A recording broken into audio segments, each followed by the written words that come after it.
Hello अस्सलाम वालेकुम। कैसे हैं आप सब? उम्मीद करती हूँ सब खैरियत से होंगे। नया दिन नया ब्लॉग। तो भाई आजकल मेरे ब्लॉग नहीं आ रहे हैं और तकरीबन 5-6 दिन हो गए मैंने ब्लॉग नहीं बनाया। तो मैं कोशिश करूँगी कि बीच में कोई ना कोई ब्लॉग बना के डाल दूँ। और आज जो मैंने ब्लॉग बनाया है वो भी मुझे रेगुलर बेसिस पे बहुत सारे कमेंट्स आ रहे हैं और कमेंट्स पे मुझे रिप्लाई करना आसान नहीं होता, क्योंकि इस टॉपिक पे मैंने आगे पीछे थोड़ी बहुत वीडियोस बनाई हैं जो मेरे पुराने चैनल पे थी, और चैनल आपको पता है कि वो टर्मिनेट हुआ है। और एवरी जो 14 डेज़ में हम अपील कर रहे हैं, तो मुझे ये कहा गया है कि चौथी पाँचवीं अपील में वो इंशाल्लाह वापस आ जाएगा। तो इस वक्त चांस है बहुत ज़्यादा कि लास्ट अपील पे वापस आ जाए। आप लोग भी दुआ कीजिएगा। मेरा चैनल मेरा दिल जिगर उड़ता है, क्योंकि उसमें मेरी बहुत सारी मेमोरीज़ हैं। और आपको पता है कि आपने थंबनेल देखा होगा तो मेरे कैंसर के टॉपिक के ऊपर काफ़ी मुझसे क्वेश्चन होते रहते हैं, और काफ़ी लोग बार बार मुझसे ना पूछते रहते हैं कि आपकी कैसे डायग्नोज हुआ, आपका खर्चा कितना आया, और आपने मतलब ट्रीटमेंट लिया तो उसके बाद आपके आफ्टर क्या इफ़ेक्ट आए हैं और क्या क्या चीज़ें हुई हैं। तो मैंने इससे पहले भी आप लोगों को बताया था कि मेरे जो अच्छा, मैं आपको एक बात बताऊं कि मैं सारी चीज़ें आपको बाद में बताऊंगी। पहले मैं आपको बताती हूँ कि मुझे खुद भी अंदाज़ा नहीं था कि मेरे कैंसर है।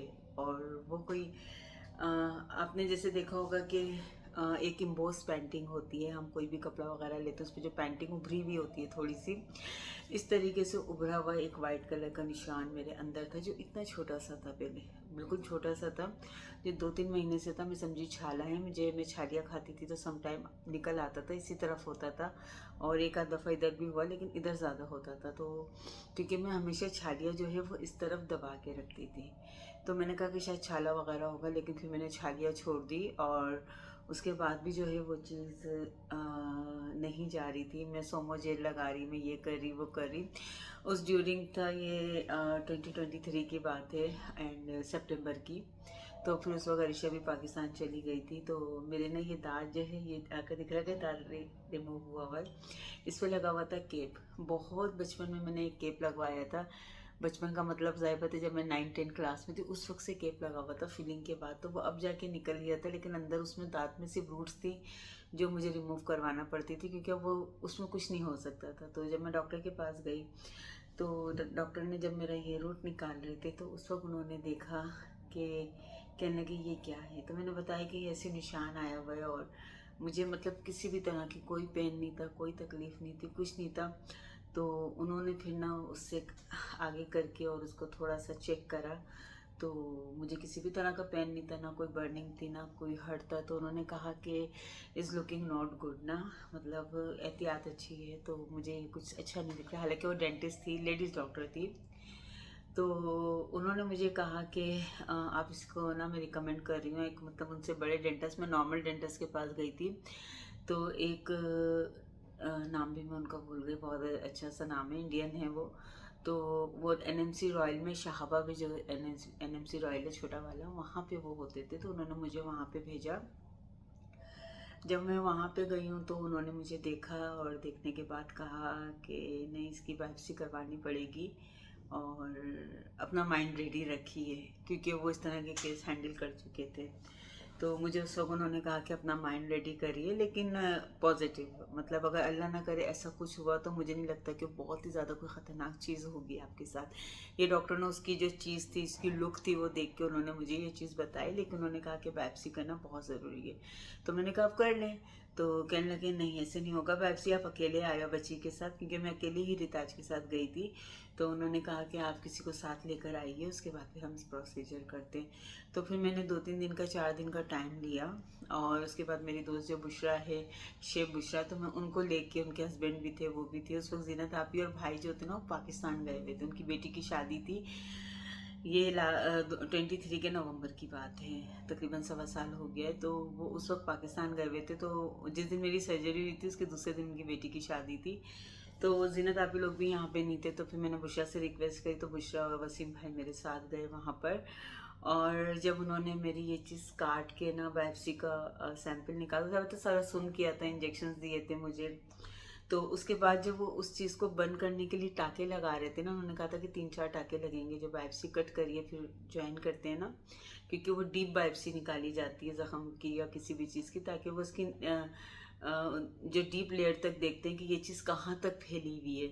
तो वो उन्होंने बहुत गहरी बायोप्सी निकाली थी, लेकिन जब वो उसको ना वो करने जा रहे थे ना, स्ट्रेचेस लगाने जा रहे थे, तो उसका टेक्सचर जगह का ऐसा था, यानी कि उस पर स्ट्रेचेस नहीं लग रहे थे। जैसे हम एक बबल गम होती है ना, उसको अगर हम धागे से बांधते हैं तो वो कट जाती, इसी तरीके से कटे जा रहे थे। तो वो मेरी उस जगह पे स्ट्रेचेस भी नहीं लग रहे थे, तो उन्होंने कहा यहाँ स्ट्रेचेस नहीं लगेंगे, ये स्ट्रेचेस तो टूट रहे हैं बार बार। तो मेरा ब्लड नहीं बंद हो रहा था। तो उसके बाद फिर उन्होंने क्या करा कि जो आपको पता है ना कि जला के, जो मुझे तो खैर कुछ पता नहीं चल रहा था, जला के उन्होंने उस चीज़ के सारे जो ओपन वेंस थे उनको सबको बंद करा। ये कोई प्रोसीजर होता होगा, मुझे इसका नाम नहीं पता है।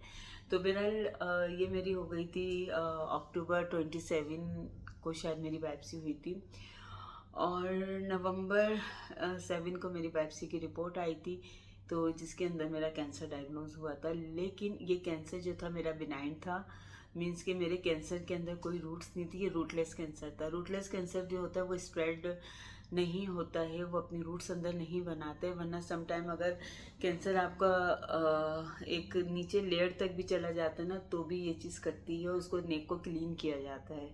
लेकिन मेरा ऐसा कुछ नहीं था। डॉक्टर ने कहा था कि बायोप्सी जाएगी, उसके बाद हमें पता चलेगा कि आया कि आपको कीमो लगनी है या नहीं लगनी, उसके बाद आपको क्या होना है। तो उसके बाद फिर डॉक्टर्स ने मुझे एक, क्योंकि मेरे पास यहाँ मेडिकल इंश्योरेंस नहीं थी, मेडिकल इंश्योरेंस नहीं थी, मेरा सारा खर्चा यहाँ पे, जिसके पास मेडिकल इंश्योरेंस होती है ना, उसका टोटल खर्चा फ्री होता है, सिर्फ 10% आपको मेडिसिन का पे करना पड़ता है। बाकी मेरे पास बिल्कुल भी इंश्योरेंस नहीं थी। और एक एनएमसी रॉयल हॉस्पिटल में अभी की जो डॉक्टर की फ़ीस है एक विज़िट की है, वो 640 दिरहम है।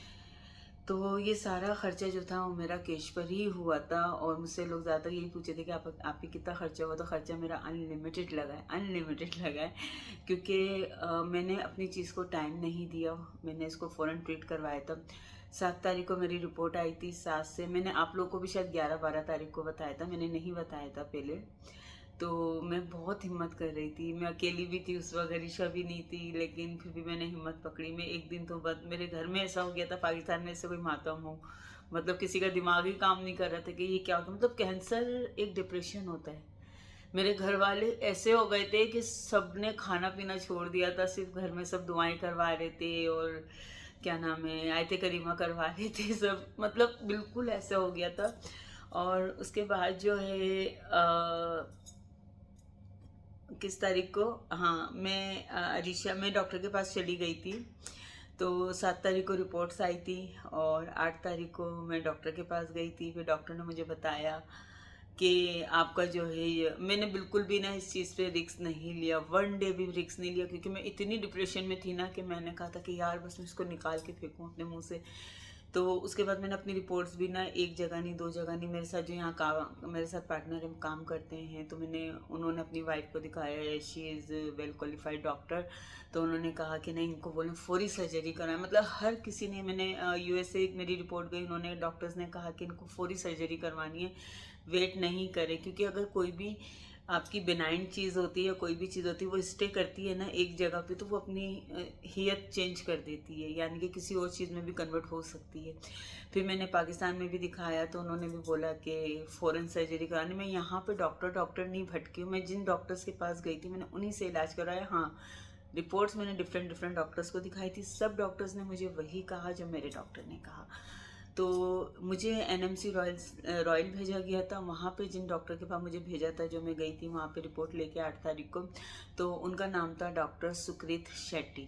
मेरी थोड़ी आवाज़ भी मैंने सुनाई थी, वो डॉक्टर सुकृत शेट्टी है। बेसिकली वो इंडियन डॉक्टर्स हैं, 20 ईयर्स से यहाँ पे, लेकिन वो उर्दू भी हिंदी भी सही नहीं बोल पाते, वो आपको पता है जैसे टूटी फूटी बोलते हैं। और ये होते हैं एनएमसी रॉयल में। और अगर आप इनको गूगल करेंगे ना, डॉक्टर सुकृत शेट्टी एनएमसी रॉयल, तो उनका पूरा बायोडाटा जो है वहाँ पे आ जाएगा। वो ऑरल कैंसर के डॉक्टर हैं। तो उसके बाद जो है जब मैंने उनको दिखाया, तो फिर आपको पता है कि सर्जरी ऐसे नहीं होती, उसके लिए एक बहुत ज़्यादा मतलब फर्दर टेस्ट होते हैं, सारी चीज़ें होती हैं। फिर मेरा एक सिटी स्कैन हुआ, फिर मेरे ब्लड टेस्ट हुए। ब्लड टेस्ट होने के बाद जो है उन्होंने मेरा एमआरआई इस वक्त नहीं हुआ था, तो ब्लड टेस्ट के बाद जो है फिर इन्होंने मुझे बेहोशी के डॉक्टर के पास चेकअप था, फिर वहाँ चेकअप हुआ। वो सारी जब रिपोर्ट्स आ गई हैं, तो उसके बाद फिर मुझे टाइम दिया गया था 18 नवंबर का। तो 18 नवंबर को मेरी सर्जरी थी और 19 नवंबर को भाई के घर शादी भी थी। तो जीनत आपी और भाई तो यहाँ थे ही नहीं, तो उनके घर मेरे फैमिली से भी कोई शादी में नहीं गए थे। मतलब मेरे घर का माहौल ऐसा हुआ हुआ था ना, ना कोई खा रहा था ना कोई पी रहा था, सबको ये था कि सबका दिमाग दिल यहीं लगा हुआ था। और अरीशा यहाँ पर आ चुकी थी फ़ौरन, रिताज थी, उसके अलावा भी मेरे साथ यहाँ बहुत लोग थे। और एक बहुत ही ख़ास शख्सियत मेरे साथ यहाँ पे हर वक्त मेरे साथ मौजूद थी, जिन्होंने हर वक्त जो है मुझे हौसला दे के रखा, मेरे लिए बहुत सारी दुआएं की और रातों को मेरे साथ जाग जाग के गुजारी। तो कुछ लोग ऐसे होते हैं जो हमारे वाईटी पे नहीं आ सकते हैं, तो उनको फिर मैं जिक्र भी नहीं करती, चीज़ें भी नहीं करती। बट मैं अकेली नहीं थी, मेरे साथ बहुत सारे लोग थे, अपनों की दुआएं थी, सब कुछ था। तो वो सर्जरी के बाद जो हुआ था, तो अब ये बोलेंगे सर्जरी का ख़र्चा कितना था। तो मेरी सर्जरी जो थी पहले उन्होंने बताई थी कि 48,000 की, लेकिन फिर मैं कैश पेशेंट थी, मेरे पास कोई इंश्योरेंस नहीं थी। फिर मैंने उनसे रिक्वेस्ट किया, फिर उन्होंने 32 किया, देन आफ्टर इस 27 करके फिर मेरा 27,000 दरहम, जो almost Pakistani more than 20 lakh के हो जाते हैं, तो वो मेरी सिर्फ सर्जरी कॉस्ट थी। उससे पहले जो सारे टेस्ट और ट्रीटमेंट और डॉक्टर वो अलग था, उसके बाद जो जितना भी ट्रीटमेंट डॉक्टर अलग था, ये सारा कुछ चलता रहा। उसके बाद मेरे मुंह के अंदर जो थे वो कोई आलमोस्ट 50 प्लस जो थे स्ट्रेचेस थे। मेरे नीचे के ये 3 टीथ नहीं हैं, वो रिमूव कर दिए गए हैं। इसके नीचे जो है सारे मसूड़े काट दिए गए हैं, क्योंकि वो हिस्सा जहाँ पे मेरे मसूड़ों पे या टीथ के इस तरफ आसपास भी नहीं था, मेरी ये चीज़ यहाँ पे थी। लेकिन उन्होंने ये इतना हिस्सा जो है उसकी तरफ से, सब तरफ से हाफ इंच एक्स्ट्रा पूरा मुंह से उन्होंने रिमूव कर दिया। तो उसके बाद जो है मेरे साथ मल्टीपल प्रॉब्लम होते रहे, क्योंकि मैंने ना ही किसी किस्म की कैंसर की मेडिसिन ली है, ना ही मुझे किसी तरह की कोई कीमो लगी है, ना ही मैंने किसी भी तरह का कोई कैंसर ड्रग्स लिया है। मैंने कुछ भी कैंसर का मेडिसिन नहीं लिया है। मैंने एंटीबायोटिक खाया है, मैंने पेन किलर्स ली हैं। लेकिन जब मेरा इन्फ्लामेशन हो गया था, तो उस वक्त जो है मुझे कुछ टैबलेट्स दी थी, जिन्होंने, वो कौन सी टैबलेट है जो गोपाल भाई के बेटे को भी देते थे, जिससे उसकी बॉडी फूल गई थी, मैं भूल गई। वो टैबलेट्स मुझे दी थी, लेकिन मैंने 2 दिन खाई थी, वो मेरी बॉडी ने बिल्कुल एक्सेप्ट नहीं की, मेरी हालत बहुत ख़राब हो गई थी, तो मैंने छोड़ दी थी। उसके अलावा मुझे कुछ भी ऐसा नहीं हुआ। उसके बाद मेरी इन्फ्लामेशन हो रही थी, मेरे जो टिश्यू ओवर ग्रोथ हो रहे थे, उनके ऊपर बार बार चर्बी आ रही थी। चर्बी इतनी आ रही थी कि ये चीज़ फूल के मेरी ज़बान तक लग रही थी। फिर एक, मतलब मैंने ज़िंदगी में शायद इतना नहीं डरी होंगी जितना अब मैं ना, जैसे मैं इंजेक्शन देखती मेरे मुंह की तरफ जाता हूँ, मेरे पसीने छूट जाते हैं। मतलब वो तकलीफ नहीं बयान कर सकते। हाथ पैरों की तकलीफ एक अलग होती है, मुंह की तकलीफ। और मैं ऑपरेशन के दूसरे दिन से अपने घर के काम भी देख रही थी, तो मुझे कोई प्रॉब्लम नहीं हो रही थी। मैं चल रही थी, फिर रही थी, बैठ रही थी, हाँ करके बोल रही थी। लेकिन ये था कि तकलीफ थी, लेकिन मुंह के अंदर थी। मतलब ऐसा कुछ नहीं था कि मैं बिस्तर पे पड़ी हूँ या सो रही हूँ या कुछ ऐसा, या रो रही हूँ, ऐसा कुछ नहीं था। अल्हम्दुलिल्लाह अल्हम्दुलिल्लाह ये सारी चीज़ों को फेस किया। लेकिन फिर 2 महीने बाद मेरी इन्फ्लामेशन हो गई। फिर डॉक्टर ने जो गोश्त बढ़ गया था, फिर उसको सुन करा, फिर कट करा, फिर दोबारा से इन्फ्लामेशन हो गई, फिर सुन करा, फिर कट करा। मतलब ये मल्टीपल मेरे साथ हुआ। फिर मेरी डॉक्टर ने MRI करवाई कि अल्लाह ना करे कोई हैपन ना हो गया। अब यहाँ पे MRI की जो कॉस्ट थी वो 3300 थी, सॉरी 3500 थी, यानी कि 3,500 दरम जो थी वो मेरी सिर्फ MRI की कॉस्ट थी, जो मेरी MRI हुआ था। तो उसमें फिर आया कि इनका स्किन इन्फ्लामेशन है, इसमें कुछ नहीं है। मेरी बायोप्सी भी क्लियर आ गई, मेरा MRI भी क्लियर आ गया। लेकिन उसके बाद भी वो बार बार मुझे प्रॉब्लम कर रहा था, सूजे जा रहा था, सूजे जा रहा था बार बार। तो डॉक्टर ने कहा कि हमें इससे टिश्यू ट्रांसप्लांट करने पड़ेंगे, जिसमें मुझे एक बड़ा ऑपरेशन कहा था, जिससे ये मेरा ये सारा खुलना था। तो उसके बाद ना, यहाँ से ये जो जगह होती है ना, जितना भी मोटा इंसान हो तो उसके यहाँ पे फेट नहीं होता है। उन्होंने कहा था कि यहाँ से हम टिश्यू निकालेंगे और यहाँ लगाएंगे, और यहाँ पे जो है फिर हम स्किन ग्राफ्टिंग करेंगे आपकी थाइस से स्किन निकाल के। तो ये एक लंबा चौड़ा प्रोसीजर था, बहुत ही एक्सपेंसिव था, जो मुझे NMC जो इंटरनेशनल उसमें ना, डाउनटाउन में, सॉरी वहाँ पर, तो वहाँ पे मेरा होना था। नेशनल कौन सा है, NMC DIP, sorry NMC DIP में होना था। तो वहाँ पे डॉक्टर भूषण थे कोई, उनके पास मुझे भेजा गया था। तो वो प्लास्टिक सर्जन भी थे और ऑरल सर्जन भी थे और डेंटिस्ट भी थे। मतलब वो मल्टीपल सर्जन थे, इसी हिसाब से सारा कुछ था, क्योंकि मेरा सारा प्लास्टिक सर्जन ने करना था। तो बस उसके बाद लेकिन मेरा डॉक्टर मुझे नहीं जानता था कि मैंने एक ही डॉक्टर को रखा था। डॉक्टर ने कहा नहीं साइमा, मैं उन डॉक्टर ने बोले लेकिन मैं तुम्हें इतनी बड़ी सर्जरी पे जाने की ज़रूरत ही नहीं है, मैं इसको खुद ही ठीक करूँगा। तो फिर उन्होंने कहा कि हम एक छोटा प्रोसीजर करते हैं, फिर देखते हैं। फिर मेरा 14 जुलाई को, जी 14 जुलाई को, लास्ट ईयर 14 जुलाई को फिर मेरी एक और सर्जरी हुई है। और उस सर्जरी में वही मेरे 30-40 टाँके लगे। जो मेरा बैंड था, मेरा माउथ बंद हो गया था, वो सब कट किया, सारा कुछ किया। तो उसके बाद से अल्लाह का शुक्र है, अल्लाह पाक का लाख लाख लाख लाख कर्म है कि मैं वो बड़ी सर्जरी से बच गई। और उसके बाद जो है मैं कंटिन्यू इसमें रूटीन में आने लगी, तो मेरा माउथ भी खुलने लगा था। लेकिन अब मुझे जो प्रॉब्लम जो हो रहा था ना शुरू से, क्योंकि नीचे की तरफ मेरे कुछ नहीं है, ऊपर की तरफ जो पीछे वाला जो बड़ा सा दांत होता है ना, आखिर का जो दाढ़ होता है, वो मेरी ऑपरेशन वाली जगह से टकराता है, जिसकी वजह से मुझे प्रॉब्लम होती है, स्वेलिंग आती है। जब मैं पाकिस्तान में भी गई थी, जब मुझे हिट किया गया था, तो उसकी वजह से जो था बार बार जो था ये अंदर इन्फेक्शन हो रहा था मुझे। तो डॉक्टर ने कहा कि वो दांत निकलवाना ज़रूरी है आपका। तो वो अभी फिर एक दांत निकलेगा और वो फिर बैंड कट होगा। डॉक्टर ने कहा बड़ी हिम्मत पकड़ रही हूँ मैं। और अभी तो मेरा मुंह भी सही है, मैं खा पी भी सब रही हूँ, अल्लाह का शुक्र है। मैं नट्स भी खा लेती हूँ। मेरा माउथ, जैसे मैं गोलगप्पा नहीं खा सकती हूँ, गोलगप्पा मैं शुरू से ही तोड़ तोड़ के खाते देखे। हर चीज़ में अल्लाह की मसलियत होती है। मैंने कभी भी गोलगप्पा मुंह में नहीं रखा, मुझे सब शुरू से कहते थे रखो, मुझसे खाया ही नहीं जाता था। अब वो सच्ची में नहीं खाया जाएगा। तो मेरा माउथ जो है बस इतना ही खुलता है, इससे ज़्यादा नहीं खुलता। लेकिन अल्हम्दुलिल्लाह मेरा face day by day normal हो रहा है, आप लोगों को दिख रहा होगा।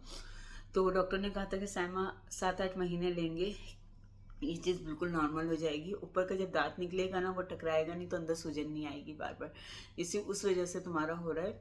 तो अब मैं बड़ी हिम्मत पकड़ रही हूँ दांत निकलवाने की और वो बैंड कट करवाने की। लेकिन वो ना, डॉक्टर ने मुझसे कहा कि लोकल एनेस्थीसिया देके हम करेंगे, मतलब मेरा डॉक्टर भी होगा और डेंटिस्ट भी होगा, ये लोग मिलके करेंगे। तो वो कैबिन में ही करेंगे। लेकिन वो जो एक एनेस्थीसिया की जो सुई होती है ना, मैं इतनी दफ़ा एनेस्थीसिया यहाँ लिया है, तो बस वो जब जाती है ना और जो दवाएं अंदर स्प्रेड होती है, तो मतलब मेरा तो बीपी ख़त्म हो जाता है। मुझे इतना खौफ हो गया इससे, क्योंकि नहीं होता बर्दाश्त। मैंने डॉक्टर से कहा सर मैं हाथ जोड़ती हूँ, मैं नहीं ले सकती, मुझे जनरल एनेस्थीसिया दे दें। तो कहने लगे साइमा जनरल एनेस्थीसिया लोगी तो फिर ज़ाहिर बात है मैं बेहोशी लूँगी, तो फिर मुझे डे केयर के अंदर, या एटलीस्ट अगर पूरा एक दिन नहीं तो डे केयर में, तो मुझे लाजमी एडमिट रहना पड़ेगा मॉर्निंग टू नाइट तक हॉस्पिटल में। तो कहने लगे कि लाजमी तुम्हें फिर एडमिट रहना पड़ेगा, और उसके बाद फिर जनरल एनेस्थीसिया के लिए बेहोशी का डॉक्टर, फिर ये चेकअप और फिर वो चेकअप। कहने लगे फिर वही 10-12-15 हज़ार का तुम्हारा बिल बन जाएगा सिर्फ एक दांत निकलवाने के चक्कर में। तो बेहतर ये है कि तुम हिम्मत पकड़ लो थोड़ी सी, मैं वहाँ पे खड़ा रहूँगा, कुछ नहीं होगा, हम तुम्हें मरने नहीं देंगे, बस थोड़ा सा बर्दाश्त कर लेना, तो वही काम तुम्हारा 2-2.5 हज़ार दरम में हो जाएगा। तो मैंने कहा कि चलो मैं देखती हूँ, हिम्मत पकड़ती हूँ। लेकिन मेरी हिम्मत ही नहीं बन रही है। मेरी अपॉइंटमेंट थी लेकिन मेरी हिम्मत नहीं बनी, मैंने नहीं करवाया। लेकिन मुझे अभी इन्हीं दिनों में अकेली नहीं है, तो मुझे करवाना है। तो मैं सोच रही थी कि कल परसों में जाके थोड़ी सी हिम्मत पकड़ूँ कि मैं करवा लूँ। और अच्छा, इन सब ट्रीटमेंट में मैंने जब किसी भी तरह की कोई मतलब मैंने किसी तरह की कोई कैंसर ड्रग्स नहीं ली, मेरा अल्लाह का शुक्र है किसी तरह का कोई कीमो नहीं, तो कुछ भी नहीं था। लाइका एक चीज़ थी, उसको निकाल के डॉक्टर ने अलग कर दी मेरे मुंह से। लेकिन उसके बाद भी मेरा इम्यून सिस्टम बिल्कुल ख़त्म हो गया, मतलब मेरी इम्यूनिटी बिल्कुल नहीं है अब। और बहुत सारे लोग कहते हैं ना, उस दिन मैंने बिरयानी बनाई, वो घर के काम किए, तो कहने लगे कि आप जो हैं क्या नाम है ये हो गए, थक गई, और ये सिर्फ एक बिरयानी से, मैं एक बिरयानी से ही थक जाती हूँ, क्योंकि मेरा आपकी बॉडी में वो चीज़ नहीं रहती। आप लोगों के सामने मैंने वेट बहुत ज़्यादा मेरा लॉस हुआ है, तकरीबन 20-25 केजी मैंने कम किया। अभी तो फिर 3-4 केजी बढ़ गया है। उस पर भी डॉक्टर ने मुझे चिल्लाया है कि आप जो है वेट कम करो, आपका कम से कम 65 पे आ जाओ। मैंने कहा 65 तो मेरे ज़िंदगी में नहीं रहा, मैंने कहा बचपन से 70 पे ही रुकी हुई हूँ मैं। मैंने कहा कहाँ 65 हो गई इस एज के अंदर। लेकिन डॉक्टर ने कहा कि नहीं आपको करना है। उसके बाद मुझे कमज़ोरी आ गई, मेरा बीपी जो हमेशा हाई रहता था, बिफोर सर्जरी में रोज़ाना एक टैबलेट लेती थी, अब वो टैबलेट्स मेरी बंद हो गई हैं।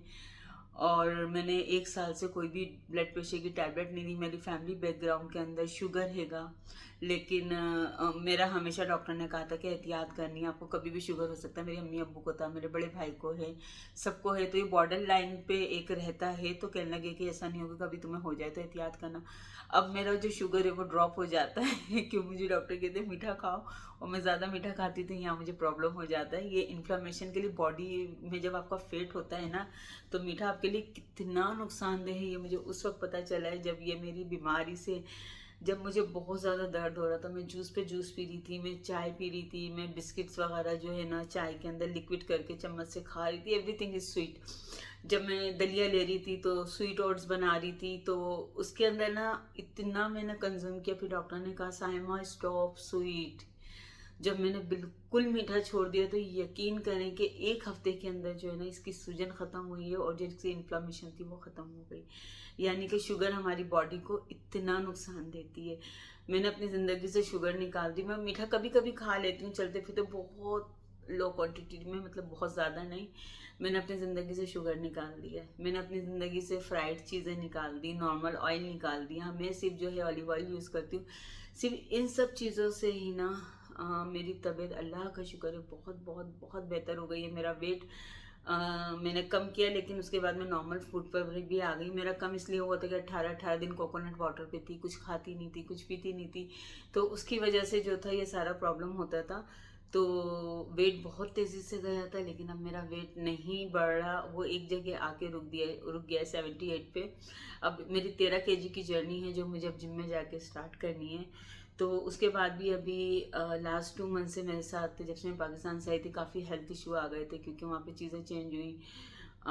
मेरे साइकिल डिस्टर्ब्स हो गए थे मंथली। मैं गई हूँ डॉक्टर, मैं बहुत डर गई हूँ। मैं इतना डर गई हूँ ना कि मैं आपको बता नहीं सकती हूँ कि यार फिर कोई ऐसी बीमारी ना हो, कि अल्लाह ना करे, क्योंकि बहुत सारी बीमारियां खामोश होती हैं।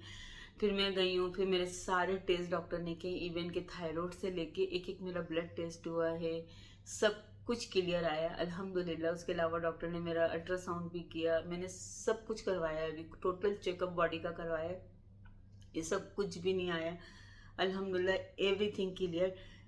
जो मेरे साथ प्रॉब्लम हो रही है वो सिर्फ ये हो रही है कि मेरे अंदर विटामिन नहीं है। मैंने बहुत टाइम तक चीज़ें नहीं खाई थी। उसके बाद फिर जब मैं नॉर्मल लाइफ में भी आई हूँ, तो आपको पता है कि फिर मैं डाइट ही कर रही थी ज़्यादा, मतलब परहेज। उसके बाद फिर डॉक्टर ने जो मुझे इतनी सारी 3 मंथ की विटामिन है ना, एक तो मेरे जो पैरों में दर्द और जोड़ों में दर्द है, तो उन्होंने कहा कि अब आपने ये लेना है, ठीक है, ये फ्लैक्स मैक्स है। और ये टैबलेट्स यहाँ पे मल्टी विटामिन बहुत एक्सपेंसिव है। ये आई थिंक 260 dirham की सिर्फ एक बोतल से। ये 3 मंथ का होता है, लेकिन ये नहीं कि 1-2 दिन में ख़त्म हो जाए। उसके बाद मुझे इन्होंने एक ये वाली दी है विटामिन, ये वुमेन की है। और इसके बाद इन्होंने मुझे एक ये आयरन टैबलेट्स दी हैं। अब मेरी ज़िंदगी में ये विटामिन लगे हुए हैं। इसके अलावा ये CC1000 तो आपने वैसे ही लेना होता है, यहाँ से ले या वहाँ से। मुझे पाकिस्तान की सूट करती है, खट्टी नहीं होती ज़्यादा, यहाँ की तो बहुत खट्टी होती है। तो अभी जो मेरी ज़िंदगी में है वो सिर्फ विटामिन हैं। उसके अलावा मैं किसी भी तरह की कोई टैबलेट्स नहीं लेती हूँ। डॉक्टर ने कहा जिस तरह आप अपनी ज़िंदगी को एक मतलब अपना जो आपने लाइफस्टाइल चेंज किया, आप उसको कंटिन्यू रखिए, वो आपके लिए बेटर है अभी। और आपने जो है अभी इस तरह की सिर्फ विटामिन सी लेनी है। और अब जो ये मेरा चेकअप है, एवरी 3 मंथ या एवरी 6 मंथ मैंने डॉक्टर को जाना है। डॉक्टर ने सिर्फ चेक करना है, और ये 3 साल तक मेरे चेकअप चलते रहेंगे बस, उसके अलावा ऐसा कुछ नहीं है। तो ये मेरी होल स्टोरी थी। और अगर आप पूछते हैं कि मेरा ख़र्चा कितना आया था, मैं प्राइवेट पेशेंट थी, कैश पेशेंट थी। मेरा आई थिंक कितना टाइम हो गया, 1.5 year ऑलमोस्ट होने वाला है, या 1.25 साल हो गया है। 1.25 साल के अंदर जो है मेरा 100K से ऊपर लग चुका है यहाँ पे। उससे भी शायद कुछ ज़्यादा, कुछ चीज़ें कैलकुलेशन में नहीं होती हैं। तो मतलब ये है कि इतना लग चुका है मेरा। तो AD लगा है, मतलब दरहम लगा है इतना। तो बस ये था कि पैसों का कुछ नहीं होता, पैसे आने जाने वाली चीज़ें। सबसे बड़ी बात होती है कि आप बीमारी को पीछे छोड़ के आगे निकल जाओ। तो अल्लाह का शुक्र है कि वो चीज़ सारी ख़त्म हो गई हैं। और मुझे लोग मशवरा देते हैं इस डॉक्टर, देखें पता है अगर आप किसी डॉक्टर के पास जाते हैं और आप वहाँ से मुतमईन रहते हैं ना, फिर आप डॉक्टर चेंज नहीं करें। एक डॉक्टर आपकी हिस्ट्री जानता है।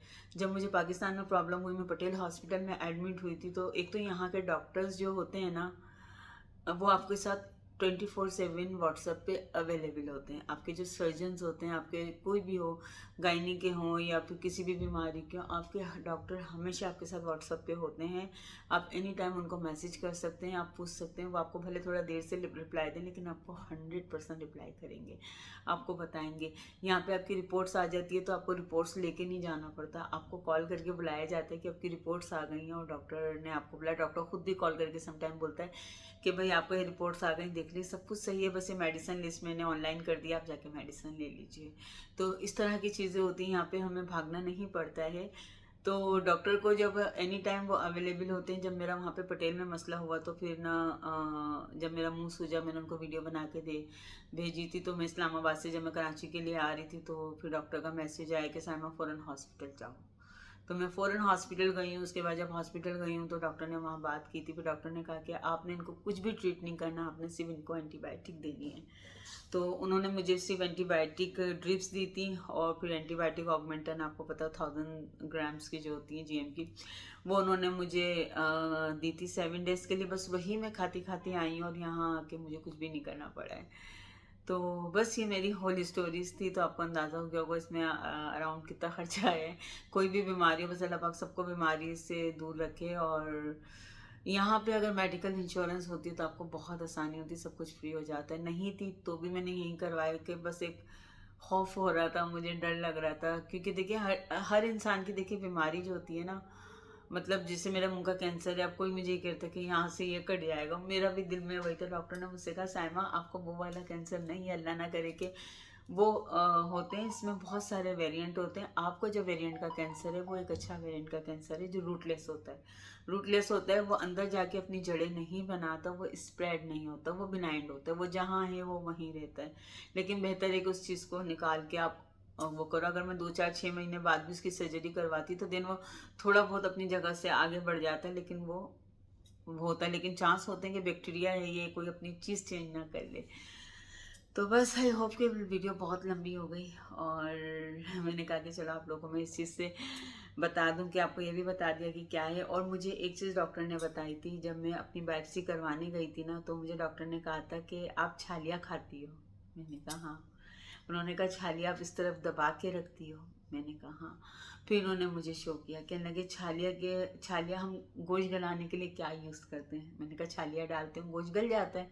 अगर आपका गोश्त नहीं गल रहा है, एक हफ्ता बड़ा छालिया का पीस डालें, आपका गोश्त गल जाएगा। तो कहने लगे कि जब एक चीज़ गोश्त गलाने के लिए हम छालिया का यूज़ करते हैं तो ऐसा कैसे पॉसिबल है कि वो छालिया आपको यहाँ नुकसान नहीं देगी। जब एक छालिया जो होती है इसके अंदर जो वाइट वाइट सी जो वो होती है ना, आपने देखोगा लकीरें बारीक बारीक बारीक बारीक सी ना वेंस की तरह बनी हुई होती हैं। तो उन्होंने कहा कि उसमें से एक तरह का केमिकल्स आता है जो गोश्त को गलाता है। वो जब आप कंटिन्यू एक जगह रखते हैं तो वो उधर लगता रहता है, लगता रहता है, लगता रहता है, तो उस चीज़ को वो प्रॉब्लम करता है। तो हर बीमारी आपको ऐसे ही नहीं लग जाती, उसके बैक पे बहुत सारे रीजंस होते हैं। वरना कहते हैं कि यार अल्लाह ने देनी थी, अल्लाह ने दे दी। अल्लाह पाक तो इंसान को बचाने वाले हैं, अल्लाह देता भी सब है, लेता भी है। लेकिन ये होता है कि इसमें कुछ हमारे भी अमाल होते हैं।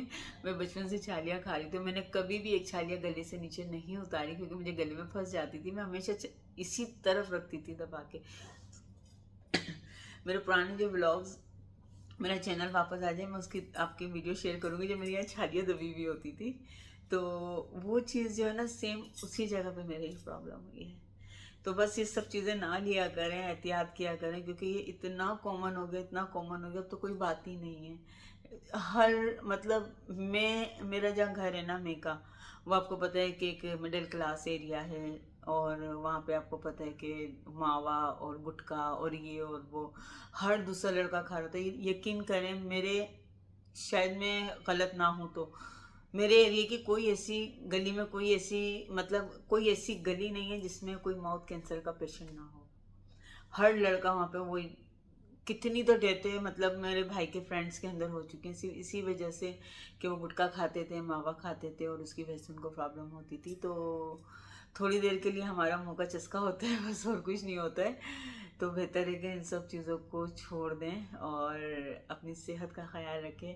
और अल्लाह पाक सबको सबकी बीमारियों से बचाए, सब बीमारियों से बचाए। और इंशाल्लाह नेक्स्ट व्लॉग में दोबारा से मिलेंगे। अल्लाह हाफिज़।